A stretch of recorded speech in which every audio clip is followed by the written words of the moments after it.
नमस्कार प्यारे मित्रों, स्वागत है आपका आशुतोष सिन्हा के साथ। और बहुत बहुत धन्यवाद आपका कि आज आप सब पधारे और यहाँ पे आप देख रहे हैं। तो आज आपको बता दूं कि आज गणतंत्र दिवस है और हमारा भारत आज के दिन संविधान को एक्सेप्ट किया था। तो सबसे पहले गणतंत्र दिवस की हार्दिक बधाइयाँ आप सभी को। जब मैं क्लास लिया करता था तो आज हमारे यहाँ फेयरवेल हुआ करता था, क्योंकि एक बैच जाने का टाइम होता है। इंटर का एग्ज़ाम फरवरी में स्टार्ट होती है, तो हमारे यहाँ फेयरवेल हुआ करता था। आज उन लोगों की भी यादें हमारे साथ जुड़ी हैं और भारत का संपूर्ण व्यक्तित्व, संपूर्ण इतिहास हमारे साथ जुड़ा है। भारत है ही ऐसी चीज़, हिंदुस्तान, उत्तर से लेकर दक्षिण तक, पूरब से लेकर पश्चिम तक, अखंडता में एकता का प्रतीक, विविधता में एकता का प्रतीक। और यह जो अखंड भारत का स्वप्न चाणक्य ने देखा था वो आज तक फुलफिल होता आ रहा है। तो ये जो अखंडता में एकता का प्रतीक है भारत, जहाँ अनेक भाषाएं, अनेक धर्मों के लोग एक साथ बहुत ही बेहतरीन तरीके से रहते हैं, वो है हमारा भारत। हिंदुस्तान वैसी भूमि है, भारत वैसा धरती है जहाँ देवता भी अवतरित होना चाहते हैं। श्री कृष्ण का सबसे फेवरेट प्लेस इंडिया, राम के अवतार की जगह भारत। तो आप देखिए कि ना सिर्फ विदेशों के लिए आकर्षण का केंद्र रहा है, ना सिर्फ विदेशी आक्रांताओं के लिए आकर्षण का केंद्र रहा है, बल्कि स्वर्ग से देखने वाले देवताओं के लिए भी भारत उतना ही आकर्षण का केंद्र रहा है जितना विदेशी आक्रांताओं के लिए रहा है। लेकिन यह भारत की अपनी कसौटी है, जहाँ पे गंगा जैसी निर्मल धारा, जहाँ नदियाँ अपने प्रेम से सींचती है और सिंचाई के लिए पानी उपलब्ध कराती है। आपको 12 मासी नदियाँ भी यहाँ मिल जाएंगी, आपको उर्वर भूमि भी यहाँ मिल जाएगा, आपको खनिज संपदा भी यहाँ मिल जाएगी। इस हिसाब से भारत सबसे बेहतरीन भूमि मानी जाती है। यहाँ का सरकार भी हमेशा से बेहतरीन रहा है। आप देखिए कि जो शिक्षा का व्यवस्था था वो पूरे दुनिया में सर्वप्रथम शिक्षा स्थापित करने वाला भारत, जहाँ नालंदा विश्वविद्यालय, विक्रमशिला विश्वविद्यालय, तक्षशिला विश्वविद्यालय का गौरवान्वित इतिहास आपके पास है। ना सिर्फ नालंदा और तक्षशिला विश्वविद्यालय हमारे यहाँ शिक्षा का केंद्र रहा है, बल्कि विदेशों के आकर्षण का केंद्र भी रहा है, जहाँ हुएन सांग जैसे प्रसिद्ध पर्यटक आते थे और यहाँ से शिक्षा ग्रहण करना चाहते थे, जहाँ वसुमित्र और चरक जैसे शिक्षक पढ़ाया करते थे। चरक संहिता आज भी आयुर्वेद की सबसे बेहतरीन संहिता है और पतंजलि जैसे महान व्यक्तित्व हमारे यहाँ हुए, चरक जैसे महान पुरुष हमारे यहाँ हुए, जिन्होंने चरक संहिता की रचना की। पतंजलि ने योग का रचना किया और योग जो तन मन की तंदुरुस्ती के लिए काम आता है, उस योग के बदौलत आज देखिए कि योग कितना ही फेमस हो गया है और योग को पूरे विश्व ने एक्सेप्ट किया है कि exercise is most important to relieve your body. And आपको जो है सो तंदुरुस्त रखने के लिए एक्सरसाइज बहुत इंपॉर्टेंट है।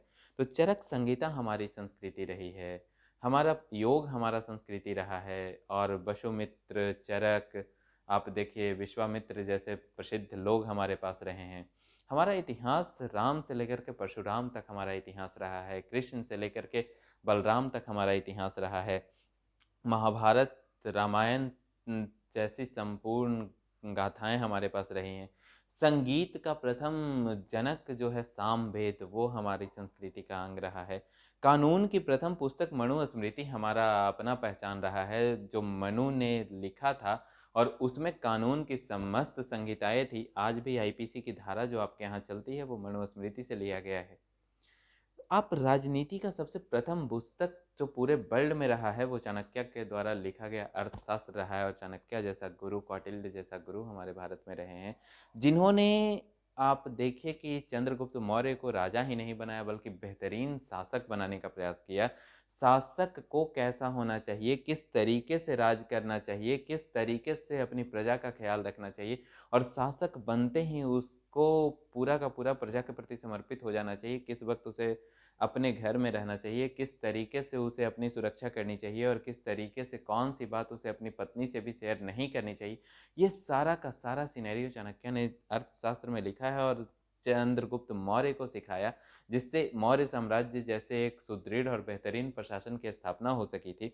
अगर आज भी हम उन इतिहास को नहीं भुलाते हैं, आज भी हम उसे फॉलो करते हैं, तो मेरी मानिए कि बेहतरीन भारत का निर्माण पुनः संभव है। अगर आज भी हमारे शासक, प्रशासक और हमारे राजनेता इन इतिहासों पर ध्यान दें, इस तरीके की पुस्तकों को पढ़ कर के शासन करें, तो बेहतरीन भारत का निर्माण हम पुनः कर सकते हैं। और आज भी हमारा भारत खराब नहीं है, हमारा भारत बहुत ही बेहतरीन भारत है, जिसकी पूरी संरचना उत्तर से लेकर के दक्षिण तक आप देखिए कि बेहतरीन है। हम आज भी विविधता में एकता वाले देश हैं, हमारे पास अनेक भाषाएं, अनेक धर्म, अनेक जातियां होने के बाद भी हम एकजुट होकर के रहते हैं। यह हमारी सबसे बड़ी धरोहर है, यह हमारी सबसे बड़ी संस्कृति है और यह हमारी सबसे बड़ी ताकत है कि हम दुनिया के सबसे बड़े लिखित संविधान होने के बावजूद भी आज तक हमारा संविधान कभी भी चेंज नहीं हुआ। अमेंडमेंट होते रहा लेकिन चेंज नहीं हुआ। बाकी देश जो सिमिलर टाइम में संविधान बनाए थे, उनके यहाँ संविधान बहुत बार बदला जा चुका है, लेकिन हमारे एकता को आज भी अखंडित रखा गया है।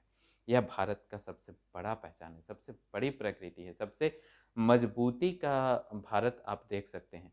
हमारे संविधान की प्रस्तावना में भी पंडित नेहरू ने एक्सेप्ट किया था कि हम भारत को, लोग भारत को संपूर्ण प्रभुत्व संपन्न और पंथ निरपेक्ष समाजवादी गणराज्य बनाने के लिए तथा इसके समस्त नागरिकों को एकता के बंधन में बांधने का प्रयास करते हैं। वो सामाजिक मतलब संवैधानिक उद्देशिका के तहत, संवैधानिक प्रस्तावना के तहत।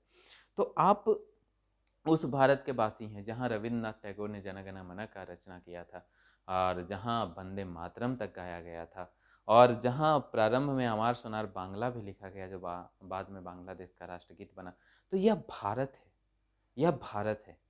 इस भारत की संपूर्ण रचनाएं, संपूर्ण गाथाएं, अद्भुत गाथाएं हैं इस भारत की, अतुलनीय गाथाएं हैं, अकल्पनीय गाथाएं हैं। भारत की जितनी चर्चा की जाए उतनी कम है।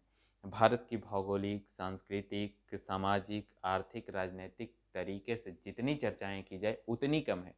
भारत की कमियों को छोड़ करके भारत की खूबियों पर अगर हम चर्चा करें, तो भारत में बहुत कुछ ऐसा है जो चर्चा करने योग्य है, बहुत कुछ ऐसा है जो देखने योग्य है, बहुत कुछ ऐसा है जो घूमने योग्य है। और आज भी विदेशी पर्यटकों के लिए भारत एक आकर्षण का केंद्र रहा है। यह बहुत इंपॉर्टेंट है। हम उस देश के नागरिक हैं, हम उस हिंदुस्तान के वासी हैं, जो बहुत इंपॉर्टेंट है। जैसे कहा जाता है, एक शायरी है कि ना तो सरकार मेरी है, ना रौब मेरा है, ना ही बड़ा सा नाम मेरा है। मुझे तो एक छोटी सी बात का गर्व है कि मैं इस हिंदुस्तान का हूँ और पूरा का पूरा हिंदुस्तान मेरा है, मैं हिंदुस्तानी हूँ।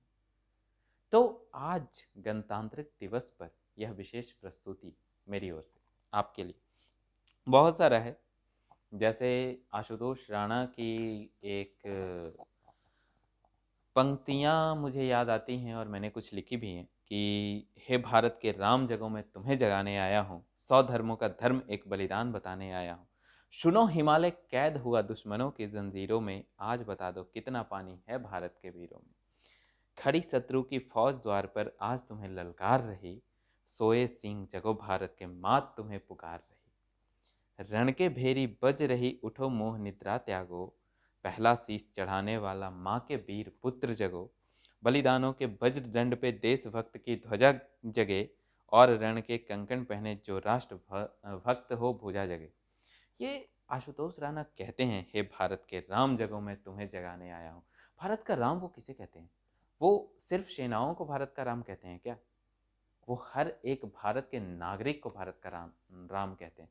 जैसे दुष्यंत कुमार का लाइन आप याद कीजिए, वो क्या कहते थे? वो कहते थे कि आज यह दीवार पर्दों की तरह हिलने लगी, शर्त लेकिन थी कि यह बुनियाद हिलनी चाहिए। और मेरे सीने में नहीं तो तेरे सीने में सही हो कहीं भी आग, तो ये आग जलनी चाहिए।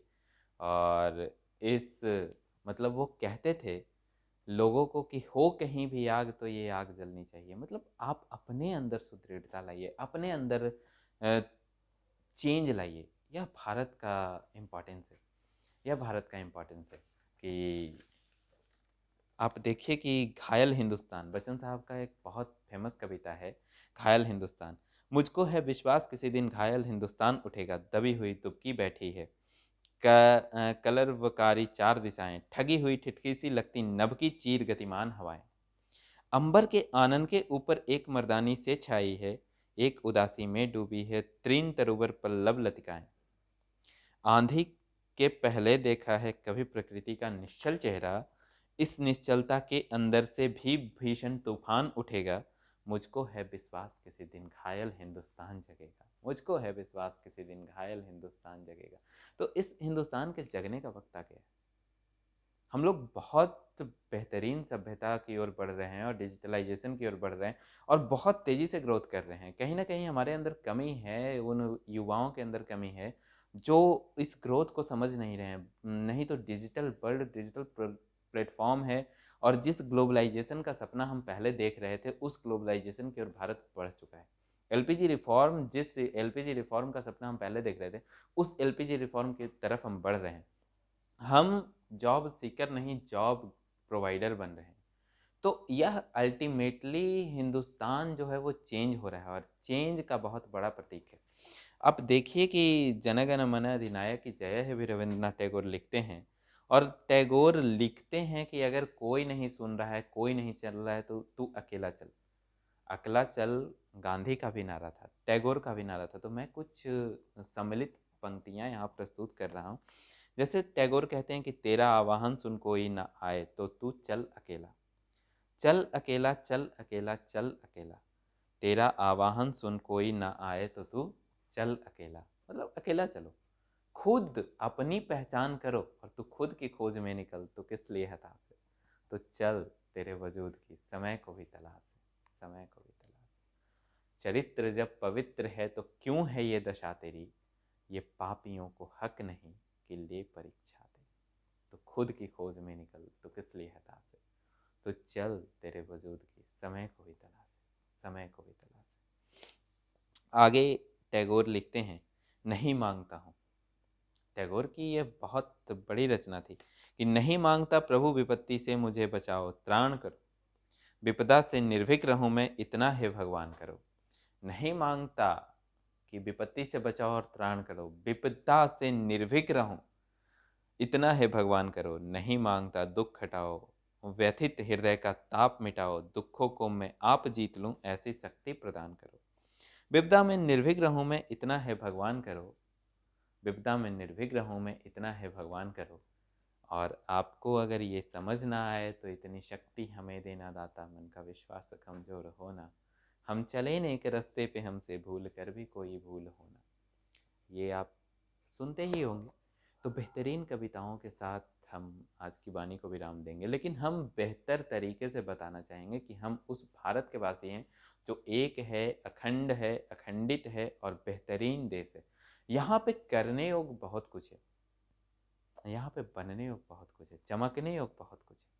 तो आज इस गणतंत्र दिवस के अवसर पर हम आप सभी को हार्दिक शुभकामनाएं देते हैं, उस संविधान की, उस धरोहर की जो सबसे बड़ी है और दुनिया का सबसे बड़ा लिखित संविधान होने का गौरवान्वित देश है हमारा भारत, और सबसे बड़ा अखंडित संविधान होने का भी गर्व हमारे देश को प्राप्त है।